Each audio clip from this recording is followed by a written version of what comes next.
This is Ivan, and Ivan really wants to get better at the game of chess. How much? He played every day for the last 2 months, but still, he have made no progress. He made every mistake known to man, and every mistake known to computers. But once, he actually threw an entire table out of his window. And guess what? It didn't really help him. And so, he decided to sit down a few hours one day and to see why precisely is he stuck at his current chess elo. And he knew exactly what to do next. Alright, so let me now show you quickly my own chess elo. As you can see, my progress slowly gets up here, but here, as you can see, as a beginner, I've been also 700 and stuck there for quite some time now. Like, not now, but when I just started to play chess, like right here. Yeah, I've been stuck on the same elo for a very long time without actually knowing what is the main reason for this. Up until here, I've decided to actually realize what is the mistake and to actually solve it. I'm making this video for people who are beginners, who are also quite like this, okay? So you have been playing for a bunch of months already, and so you've been already looking for chess content on the internet, but still you haven't really figured why precisely you are still stuck. And I think that for most players, if you're honest, the reason is actually the same reason for most of us, okay? We just neglect it, okay? And that would really keep us stuck, okay? If, for example, I in here, okay, and even right now would forget this reason and I'd make the same mistake as in here again, I'd also see my own elo going down back to 700 like it was in here, because it's a very basic mistake, but all beginners who are still stuck are making it. And so for the first example, okay, you can see here, well, white have made really the move rook to f7, okay, he's a little bit better.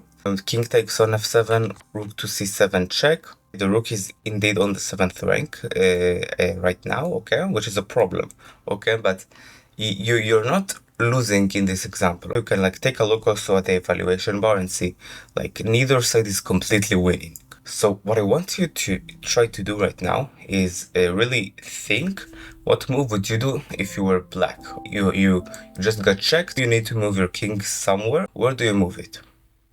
Because you had a chance to look at this, you would say probably something like moving the king anywhere back. It doesn't make sense to move him upwards, okay, because then it's going to be checked, okay, and then you could take the bishop. Now, you saw it probably after I've just mentioned that the rook here could fork the king if it was here on the 6th rank.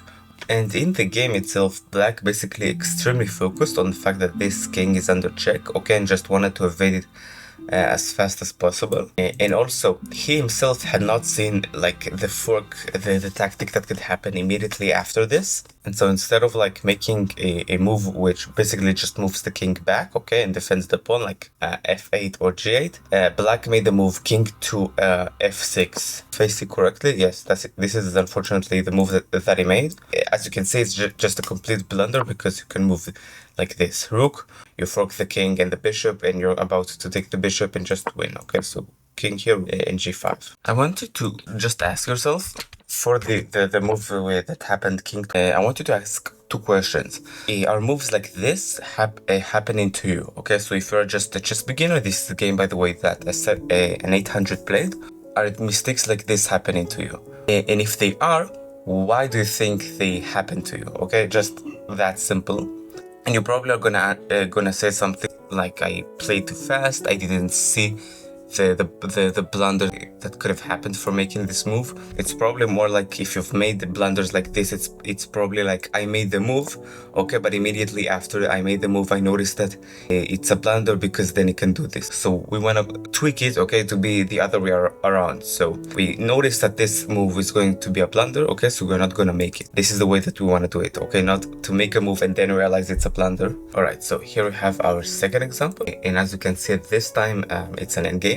But indeed, black has a knight advantage, but it's not actually as good as you might think, because if you take a look at it, it's 3 points of material, 4 or 5, excluding the rooks, okay, so 5 points of material, but white just has a lot of pawns, okay, so basically 3 here, another 3 here. Now this is black to move. Black made the move knight to c3, threatening a checkmate, okay. on the next move. Okay, so this is something that white has to react to. In the previous example, white did not see the threat of a mate. Instead, he extremely focused on the threat on this pawn. I don't know why, and made the move pawn to a4. Now, as you can see, it's just a mate in one. There's nothing you can do as white to stop it. This is the problem that a lot of beginners have. They just make one movers that end up losing the entire game, or sometimes not seeing these one movers and actually missing opportunities to win a game. Let me now show you how do you actually solve this problem. We'll actually use this example. Before I make, for example, pawn to c3, okay, which again, white is the position is almost completely equal because you're equal in material, okay? So you're not actually better by having a knight here. How do we actually solve this? The question that we need to ask is, there are three questions that we need to ask. The first one is, how do we improve our own position, okay, in comparison to our opponents? Is there a way for us to damage our opponent's position? And the third question is the move that we're thinking about a blunder? The first two are for times like when you get ideas for how do you actually need to make your position a little bit better, just to improve like the accuracy. But the third question, is it a blunder? This is the question that really matters, okay? Because you're going to notice that a lot of times you can actually evade a lot of blunders that you're making, okay? Just simply if you're asking, is the move that I'm thinking about a blunder? And so let's say for a moment that we're white in this example. Here is the move a4, and we're thinking for a moment, is this move a blunder? Okay, and for a few seconds we ask, is a4 a blunder? We're gonna figure out that the answer is yes, because then it could just checkmate us, okay? So we're never gonna do this move again, okay? We're gonna just figure another move, okay, that deals with this threat first, okay? Because this is the immediate threat, okay? This is a secondary threat to anything that happens here. And so now let's ask, how can we improve our own position? Okay, in this exact position, okay, we have an immediate threat of mate. So in the moves that we're making, we need to be careful of this. So we're not going, for example, to make g1 or e1, but we do want to activate our king somehow. Okay, you see that like is already active. We want to activate our own. Okay, so we're probably going to make a move like g3, and so to stop the threat, okay, and also to be able to move the king soon in the future. Like maybe not immediately, but this is certainly something that we want to think about. Now, there are times that you could just be in a position and figure out that there's no way to really improve your position because you just need to react to a threat, okay, that can also happen. Let's return for a moment, okay? So this is the first example, if you remember from the video, okay, where we had this check. And I want to show you that there could be times for a fact where you couldn't like ask, how can I improve my position? So I'm just saying in general, there could be times where you're like, okay, there's not really much that I can do to improve my position. I just need to really react to a threat. I want you to right now ask this, how can I improve my position? How can I damage my opponent's position? And is the move that I'm thinking about a blunder? So it doesn't need to be like immediately moving the king to g8. So asking the first question, okay, how can I improve my own position and how can I hurt my own opponent's position? Here it's pretty obvious that the move king to g8 is not a blunder, but let's see. How can the move king to g8 improve our own position? Maybe because if we're gonna move the king here, we could also potentially move the rook to f8. And so having the bishop and the rook on aiming at f1, okay, this could be very much a big threat now for white, bigger than the one that he had upon us. And so let's take a short look at this, okay? If you're doing the move king to g8, like the computer also suggested, and just quickly we're gonna ask, is this move a blunder? No, because there's no way to like take material or to check or checkmate. And now let's say for a moment that we do what the computer wants, okay? King to g8, rook to f8. So that's basically a short way to stop a blunder, because if you do this, a thought question in your mind, you'll never make a move like king to f6. Okay, which is the very important thing, okay, to not make moves like this.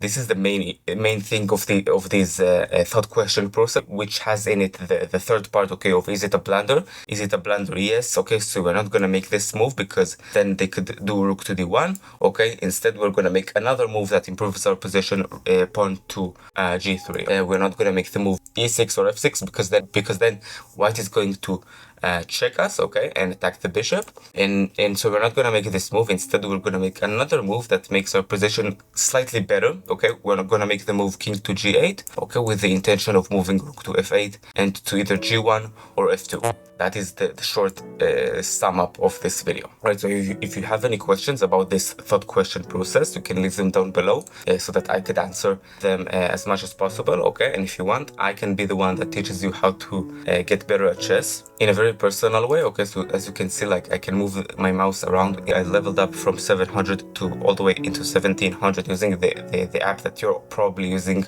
right now, and that's the first link in the description. And also, if you want, you can consider leaving a subscribe, okay? And I will be here next time to basically teach you some information about chess, okay? If you're on your computer trying to look for chess videos on YouTube. And I'll see you in the next video. Bye bye.